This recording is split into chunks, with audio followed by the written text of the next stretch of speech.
Peut-être que c'est un manque d'ambition de ma part, ou je sais pas, peut-être justement beaucoup d'ambition en voulant rester dans ce club, mais je me vois pas ailleurs. Je me vois pas jouer contre la RAL La Louvière.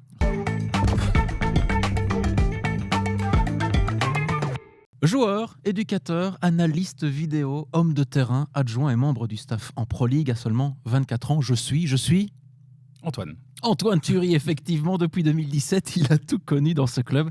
Des équipes de jeunes aux analyses d'avant-match, des plots au banc de touche, des rééducations, ça c'est vrai, au staff professionnel, un parcours fait de patience, de passion et de choix forts. Bienvenue dans Wolf & Talk, le podcast de la RAL, à écouter sur Spotify et regarder sur YouTube. On a déjà dévoilé l'identité de notre invité, c'est Antoine Thury. Comment vas-tu? Mais toi? Moi, très bien. Merci pour l'invitation. Mais c'est un grand plaisir. Tu sais bien que tu es ici chez toi, Lizzie Arena, j'ai envie de dire. Hein. On peut dire ça comme ça. Parce que quand on parle d'Antoine Thury, il y a un mot qui revient, j'ai envie de dire, c'est fidélité, pas vrai? Fidélité, oui, je suis au club depuis la recréation du club, donc en 2017, sous plusieurs casquettes. J'imagine qu'on va passer un petit peu sur chacune d'entre elles. On va pas les mettre parce que tu as fait les dégradés aujourd'hui. Voilà, c'est ça. Les cheveux ont été faits, donc, on va pas les mettre tout de suite. Oui, parce que voilà, tu es là depuis 2017, donc tu as tout connu. Tout connu, d'abord comme joueur, un petit peu, avec peut-être un manque de qualité, c'est pour ça que je me suis réorienté.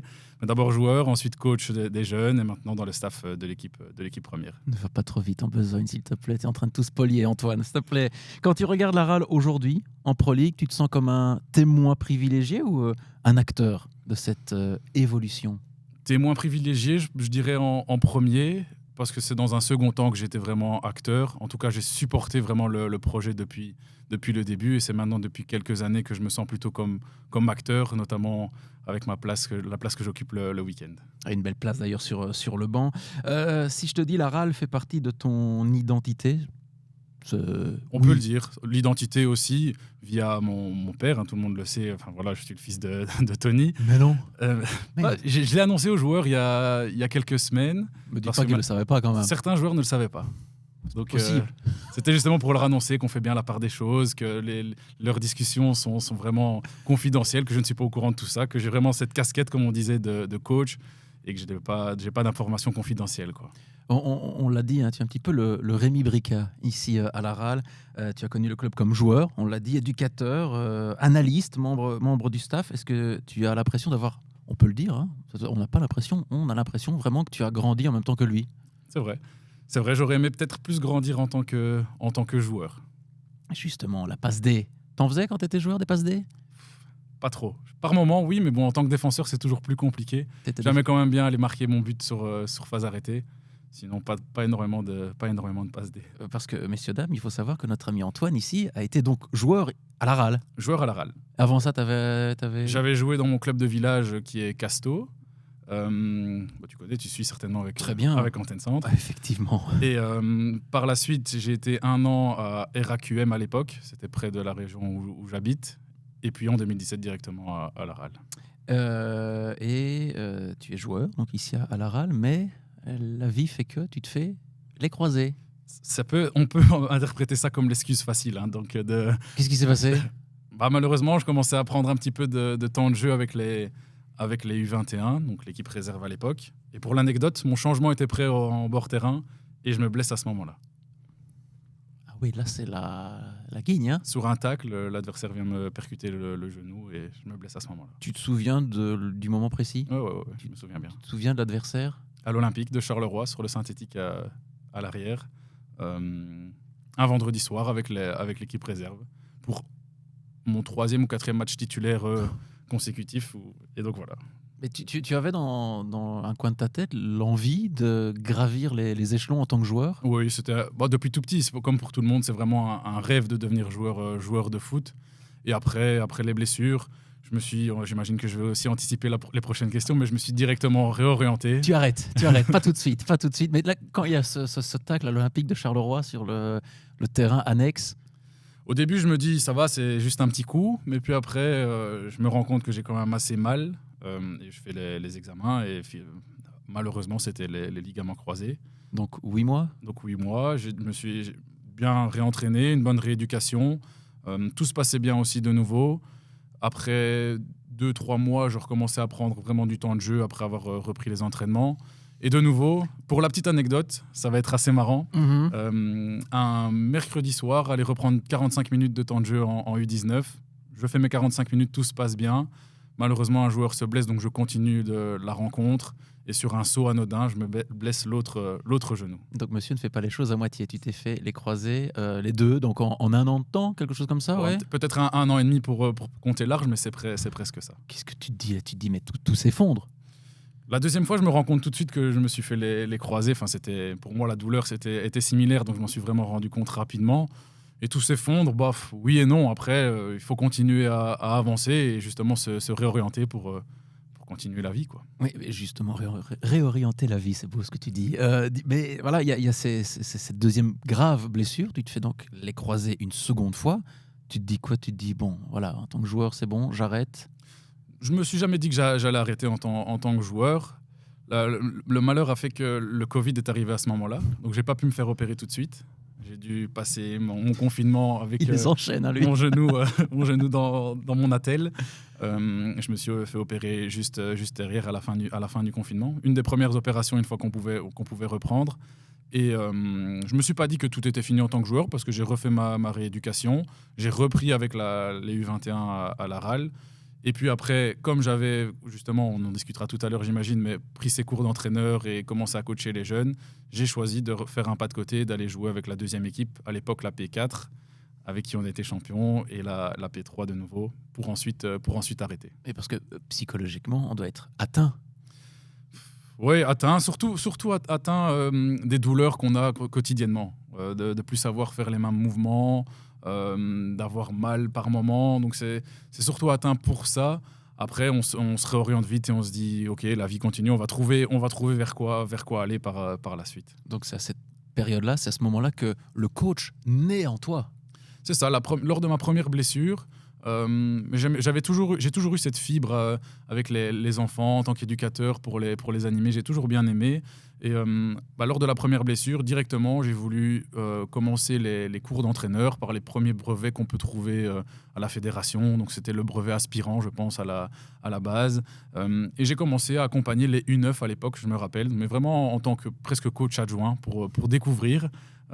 Et puis j'ai pris une équipe, donc d'abord en U7, 2 années consécutives, puis les U9, ensuite les U10, donc vraiment avec les plus jeunes, avant d'avoir des opportunités en équipe première. Et ça fait quoi de coacher les tout petits? Ça doit pas être facile. C'est pas facile, mais franchement, c'est vraiment très amusant parce que c'est une approche complètement différente. C'est presque vraiment animateur, en fait. C'est pas vraiment coaché, mais c'est vraiment. Je pense qu'il faut le faire pour se rendre compte de ce que c'est. Mais ils t'ont appris des choses, ces enfants? Oui, bien sûr. Dans tout ce qui est la pédagogie, la manière d'amener les choses, faire des choses simples. Et finalement, même en équipe première, on doit faire des choses simples. Donc, c'est via les enfants que j'ai appris cette chose-là. U7, U9.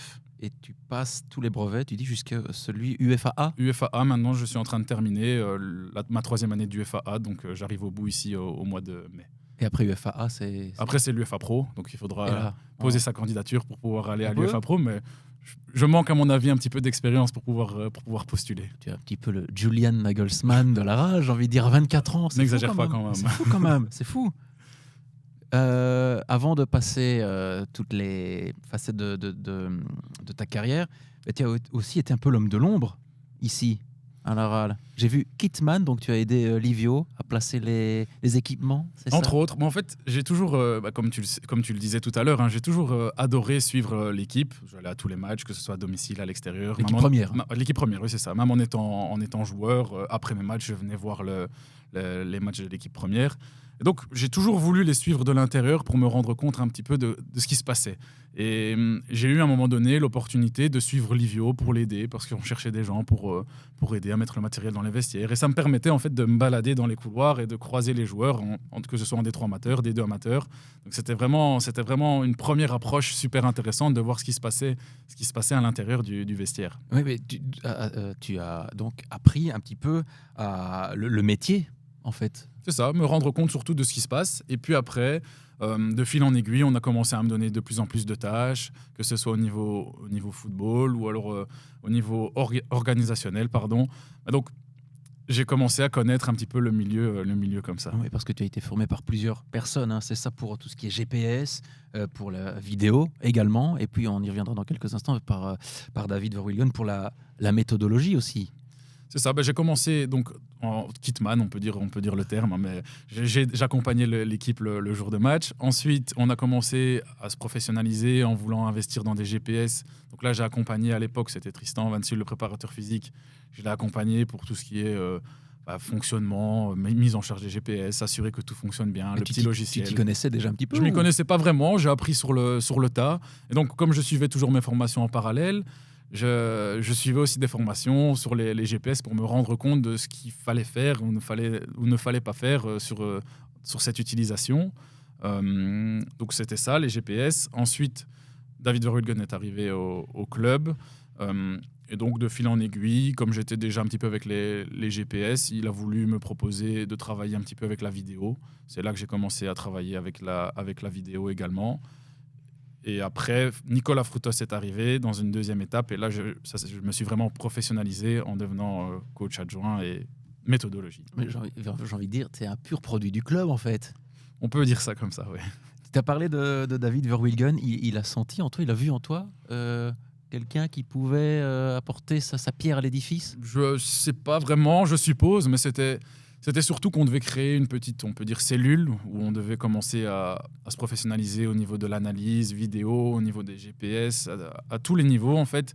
Et comme j'étais déjà en place avec quelques outils, on m'a proposé d'accompagner l'équipe. Et donc je faisais, pour l'anecdote, mes entraînements U21 avant les entraînements de l'équipe première le soir. Et puis je restais sur le terrain pour accompagner l'équipe première, ramasser les ballons, ce genre de choses. Et puis je donnais mes petites analyses à David et au coach, et c'est eux qui faisaient après le gros du travail. C'était des belles journées, non? C'était des belles journées à l'époque, ouais. Et c'était ta première vraie responsabilité? C'est ça, c'était ma première vraie responsabilité. Tu te souviens de ton premier rapport vidéo? Difficile à dire, non, je pense pas. Non, je m'en rappelle pas. Mais quand tu l'as donné, à David, c'était fierté, c'est vrai, stressé. C'était du stress et de la fierté en même temps, parce que je continuais mes études, donc je faisais ça la journée en parallèle. Je m'arrangeais pour travailler le soir ou le matin. Des fois, je travaillais en cours pour finaliser les petits. Tu mettais tes cours de côté? C'est vrai. C'est peut-être pas bien de dire ça, mais c'est ce que je faisais. Au final, tu es en B1A. Donc, mais parce que oui, voilà, tu viens d'en parler. Tu as fait des études d'ingénieur de gestion. Bon, qui ne se sont pas très bien passées. T'inquiète. Je comprends totalement. Donc je me suis réorienté en marketing, où ça se passait mieux. Voilà. Et après, j'ai eu l'opportunité de passer full-time ici. Et c'était pas mal de discussions. Et je me suis dit, OK, est-ce que je franchis le... C'est mon téléphone. C'est pas grave, c'est maman qui appelle. Est-ce que je franchis le cap ou pas? Finalement, j'ai pris la décision de... Ah mais oui, mais justement avec Papa Tony, qu'est-ce qu'il a dit? C'était difficile, mais c'est Nico qui a vraiment poussé pour Nico Frutos à l'époque, qui a vraiment poussé pour dire il faut qu'il le fasse, parce que c'est une opportunité pour lui de rentrer dans un staff professionnel. Peut-être que l'opportunité ne se représentera pas dans 2 ans quand il aura fini ses études. C'était plus de discussions aussi avec ma mère qu'avec mon père, mais après on a décidé et je me suis dit ok, j'y vais à fond. J'ai toujours eu envie de faire ça. Sans regret? Et non, sans regret du tout, parce que maintenant on est dans le milieu, on travaille pour, et il faut tout donner pour que ça fonctionne. C'était soit ça, soit comptable. Bon, c'est ça. Tu préfères quoi? Ça quand même. C'est mieux, ça quand même. Et tu sais, c'est quand même un pari énorme. C'est un pari énorme, mais je me suis dit, allez, c'est le moment ou jamais. C'était mon rêve depuis tout petit de travailler dans le milieu du foot. D'abord en tant que joueur, mais après j'ai eu l'opportunité en tant que membre du staff, et donc c'était à saisir. Et quand Nico Frutos t'a proposé ça? Au début, j'y croyais pas vraiment, parce que c'était une année vraiment charnière pour le club qui a commencé à se professionnaliser. Donc je me suis dit, est-ce que je vais être rencontré? Est-ce qu'on va compter sur moi? Est-ce que je me sens légitime? C'est ça, est-ce que je me sens légitime? Donc j'ai eu mon entretien avec Nico à l'époque pour qu'on discute de ce que je faisais, de ce que je voulais mettre en place. Et finalement, ils ont compté sur moi pour l'année qui suivait, quoi. Et humainement, comme ça, travailler au contact d'un club pro, ça fait quoi chez toi? C'est pas facile, parce que faut aussi rappeler que je suis jeune, donc c'est 24 ans, c'est difficile de... 6 novembre 2001. Quel coup de vieux de dingue. C'est difficile d'avoir de la légitimité auprès de membres du staff qui sont beaucoup plus âgés, qui ont également un vécu. J'ai pas le vécu de joueur non plus, Mais finalement, avec le travail, on arrive à gagner un petit peu de légitimité, un petit peu sa place. Mais c'est surtout rester humble et rester à l'écoute, parce que c'est ça qui est vraiment le plus important. Après, ça reste de l'échange et ça reste du football, donc chacun donne son opinion.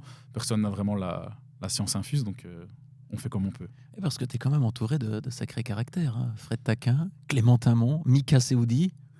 C'est pas mal. C'est Il costaud. y a du caractère. Dans le vestiaire des coachs, sans tout dévoiler évidemment, mais comment ça se passe quand ça se passe pas bien sur le terrain? Ça doit... Au niveau des décibels on essaye de trouver les solutions ensemble, mais parfois c'est vrai qu'il y a des désaccords, ce qui fait partie du job. Vous en avez eu? On en a tout le temps, parce qu'on veut toujours se challenger, dire c'est ça la meilleure solution. Non, mais la personne suivante dit non, c'est pas ça la solution. On essaye de trouver le point d'impact pour l'équipe, et finalement quand on ferme la porte, tout le monde est d'accord avec la décision qui a été prise. Oui. Et c'est souvent le coach qui prend la décision finale, bien sûr, mais on le suit à 100% une fois que la décision est prise. Le fameux compromis à la belge. Est-ce que tu as déjà eu, à l'occasion d'un match, une décision et qui a créé un déclic sur le terrain? Certainement. J'ai pas d'exemple en tête. Parce qu'on te voit tout le temps avec ton ordinateur. Là. C'est vrai, moi, mon rôle, c'est vraiment ça. J'ai Nicolas Boca qui est en tribune, qui communique avec moi continuellement. Ouais. Et mon rôle, c'est ça, c'est de trouver les failles, que ce soit pour exploiter les faiblesses de l'adversaire ou pour adapter les manquements qu'on a dans notre équipe. Donc, continuellement, je passe les infos à Mika, Seoudi et à Clément Timon qui sont les relais. Qui sont les relais, qui vont après passer l'information au coach. Quoi. Oui, ça bosse. Tu ne joues pas Football Manager, on est d'accord. C'est bien ça. Il y a les caméras, hein, c'est ça, et tu as une vue un peu panoramique du terrain. terrain. J'ai une vue. C'est comme si je regardais le match de la tribune. Donc j'ai vraiment une vue tactique et je vois les 11 joueurs, enfin, les 22 joueurs sur l'écran, et ça me permet d'avoir un peu comme Football Manager finalement, une vue aérienne et voir les espaces qui sont On y revient. exploités. C'est ça. On y revient, sauf que tu regardes ce match-là. Mais au fond, toi, ton rôle, il y a analyste, adjoint, organisation, support. Je fais un peu tout.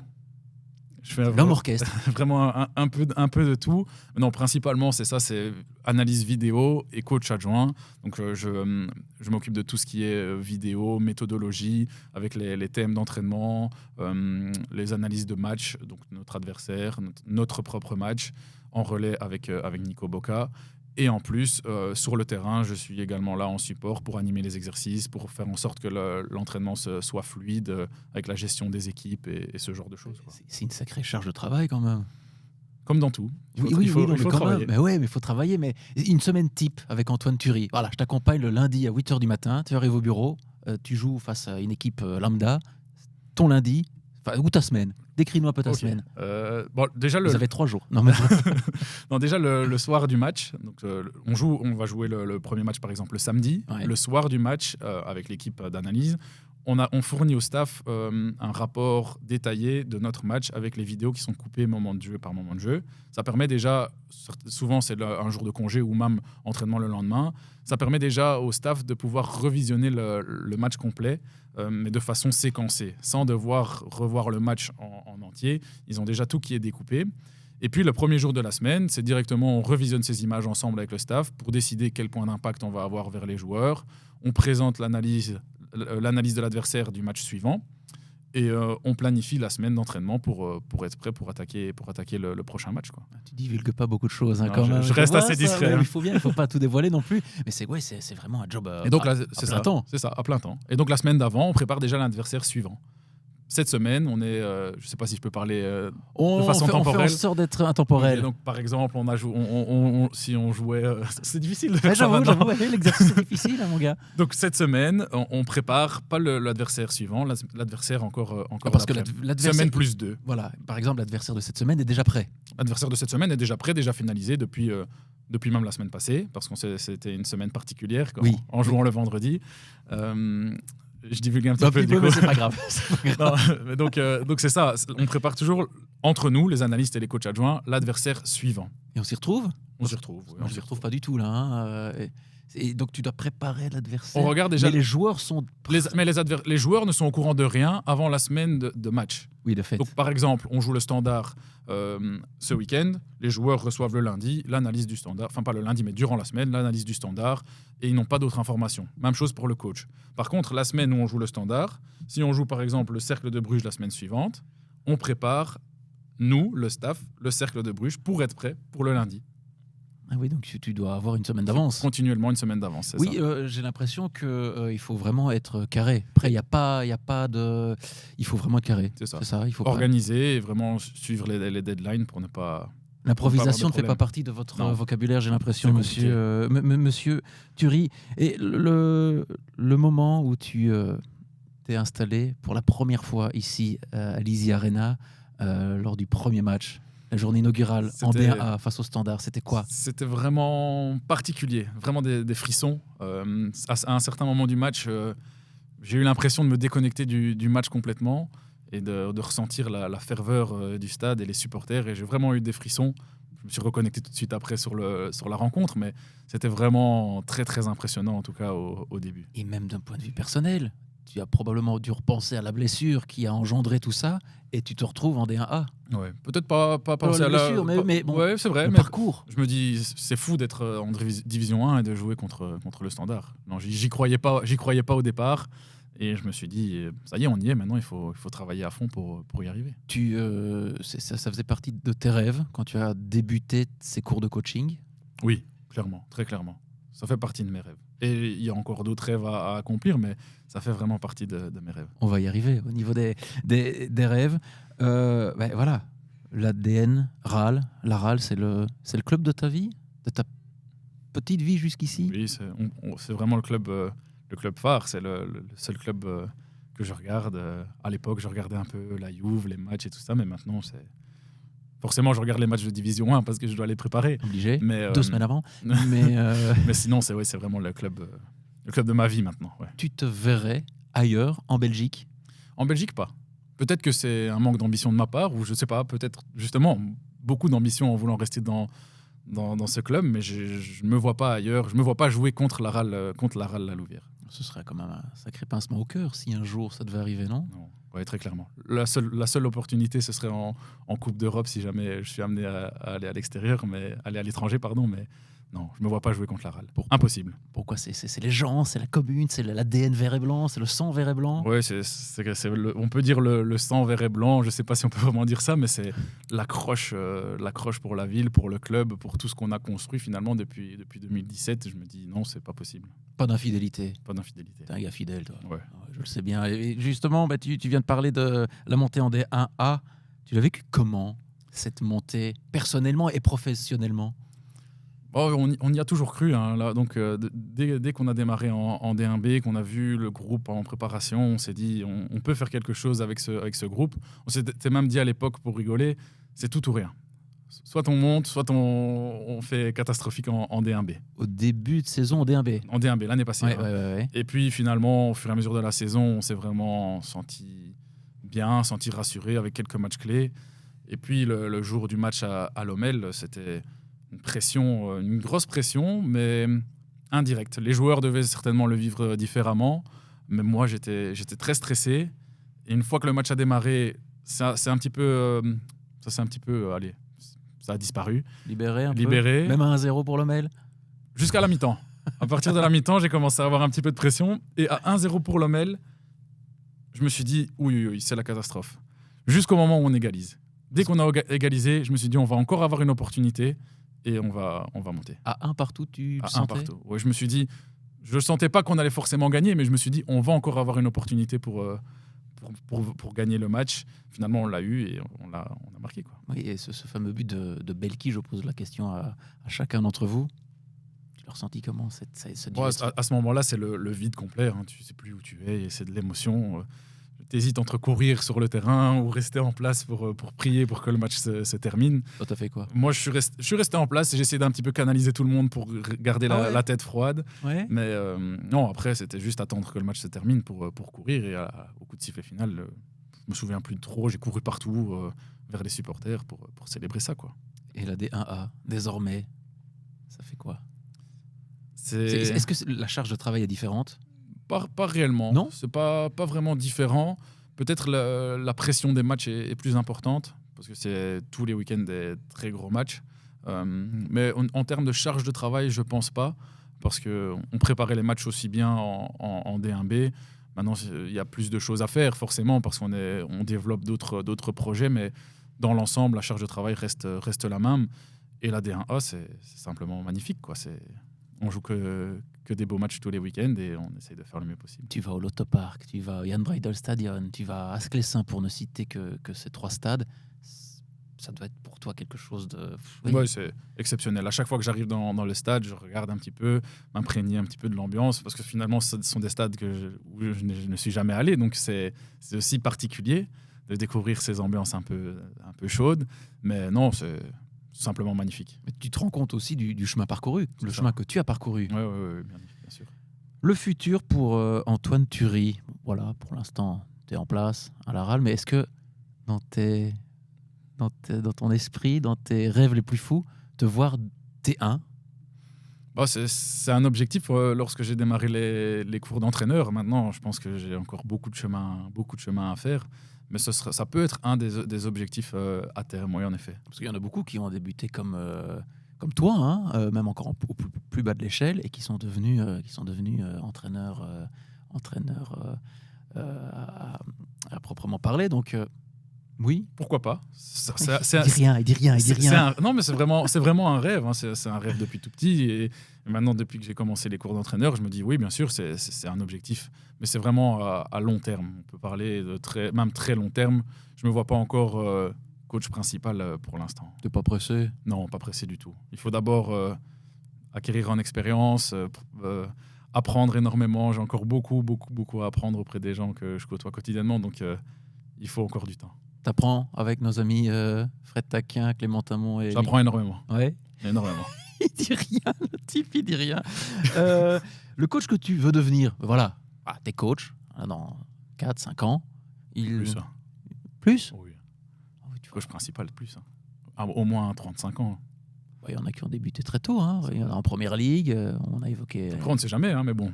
Si une opportunité se présente. Et ou alors redescendre d'un échelon ou de 2 échelons. Non, parce que ce ne serait pas à la RAL. Ah oui, non, oui. En Belgique, donc c'est compliqué. Oui, mais... ouais, ou je sais pas, moi, coach à Casto. Non. Non? Avec tout le respect que j'ai pour Casto, hein, bien sûr.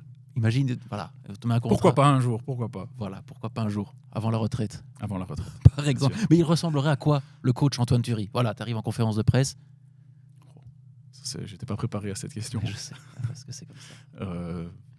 Non, je ne sais pas. T'as encore le temps de façonner ton image? J'ai encore le temps, ouais. Je pense que je ne changerai pas. Je resterai le même. Ouais, comme pas. maintenant. Ouais, voilà, change pas avec le même coiffeur, la même coupe de cheveux, change rien, mon ami. Dis-moi, ta plus grande fierté aujourd'hui, c'est quoi? C'est ça? C'est d'être là, en D1A? C'est pouvoir vivre de ma passion, même si c'est du travail avec une belle charge de travail, c'est pouvoir vivre de ma passion. Et oui, tu t'es dit, j'ai fait le bon choix? Oui. Il n'y a pas eu de regret dans le chemin de... Pas de regret du tout. Non. Content de là où tu es arrivé?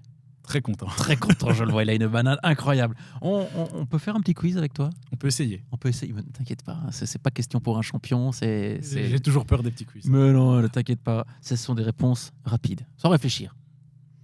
Tu es d'abord coach, analyste ou passionné de football? Ou les trois à la fois? Je dirais un coach passionné de football. Et un peu analyste. Et un peu analyse forcément, mais non, plus fibre coach. Ce qui te définit le plus, c'est quoi? C'est la loyauté? Oui, je crois bien. Le travail aussi. Ou la patience? La patience, tu dis? T'as été patient quand même si ça s'est enchaîné vite. Le travail. C'est un staccanoviste? Ouais. Tu comptes pas tes heures? Non, pas du tout. S'il faut travailler la nuit, tu travailles la nuit? C'est déjà arrivé. Ça ne m'étonne pas. Le Antoine de 2017 aujourd'hui serait fier, surpris ou soulagé? Peut-être surpris. Un peu fier quand même. Et fier peut-être aussi. Tu vois, finalement tu réponds à ma place. Je sais, mais bon. Sur le banc de touche, voilà, ça c'est intéressant. Sur le banc de touche, tu es dans l'émotion, dans l'analyse ou dans l'anticipation? J'essaye de ne pas être dans l'émotion. C'est difficile, mais plutôt dans l'anticipation. Oui, on va faire une petite parenthèse. C'est vrai, dans l'émotion, oui, il faut pas l'être. Ouais, mais c'est difficile de se canaliser. Par moment, que ce soit sur les arbitres, c'est pas très bien. J'allais dire. ou sur des choix qui ont pu être faits, où on est un petit peu en désaccord, ou sur des choses qu'on voudrait mettre en place qui sont peut-être pas mises en place, ou des choses qui fonctionnent très bien qui ont été mises en place. C'est très émotif. Et que les 22 gaillards ne mettent pas en pratique, c'est ça que C'est tu veux ça, dire? par exemple, ou qu'ils le mettent en pratique et que ça Les 11 fonctionne. gaillards, pardon. Donc c'est... Non, c'est très émotif. T'as déjà été averti cette saison? Non, non, jamais. Jamais, jamais. Même l'année passée, même l'année d'avant. Il y a des amendes si jamais vous êtes... J'imagine. Ouais. Ah oui, non. En fait, non. Mais j'essaye de me canaliser quand même si c'est vrai que j'exagère parfois un petit peu avec les arbitres. Mais tu passes toujours entre les mailles du filet ou C'est quoi? ça. C'est vrai. Oh, t'es un filou, toi. Passer une petite remarque de temps en temps, mais rien de fou. Arbitre solo. Vous avez quelque chose comme ça. Le plus grand moteur de ton parcours, les blessures, les rencontres ou le club? Le club. Oui. Les rencontres au club, mais donc le club. Et un petit peu les blessures aussi, parce que tant que c'est lié au club. C'est vrai. Mais finalement, tu as mis les 3 options à chaque fois. à chaque fois. Laral, pour toi, c'est un club, une école ou une famille? Une famille. Le coach que tu veux devenir, on en a parlé. Voilà, imaginons, voilà, il est là, casquette de T1. Le coach, Thury serait un leader, un formateur ou un bâtisseur? Formateur. Ça, c'est à cause de tes années avec les U7, U9. Avec les jeunes, oui, c'est ça. Ton plus grand rêve ici, gagner un trophée au plus haut niveau, faire monter des joueurs ou t'asseoir sur le banc comme T1? Gagner un trophée. Au plus haut niveau, oui. Ouais. Petite Coupe de Belgique, un jour. Belgique, championnat, pour aller après en Coupe d'Europe. Il est chaud, On a la totale. Hein. Il est chaud, c'est bien. Ton parcours en un mot, apprentissage, résilience ou passion? Passion. Et la dernière, le gamin là qui était kitman dans les vestiaires là, en Détroit, aujourd'hui il se sent à sa place, en mission ou au début de son histoire? Au début de son histoire. Parce qu'il y a encore beaucoup de pages à écrire, non? Il y a encore beaucoup de pages à écrire, ouais. Que ce soit avec le club ou personnellement. Ah, ça c'est intéressant de savoir ça. Il n'en dira pas plus, hein, le petit. Il n'en dira pas plus. Hein. Tu veux pas dévoiler tes rêves, hein? Bah si, je les dévoile depuis tout à l'heure. Oui, je sais. Mais indirectement, quoi. Un petit peu, tu vois, tu ne vas pas en profondeur. Hein. T'as pas envie. Bon, vous en avez déjà eu assez. Vous en avez. Moi, j'en ai pas eu assez. Mais on va laisser les auditeurs et les internautes tranquilles. Ou tu auras un petit dernier message à leur adresser?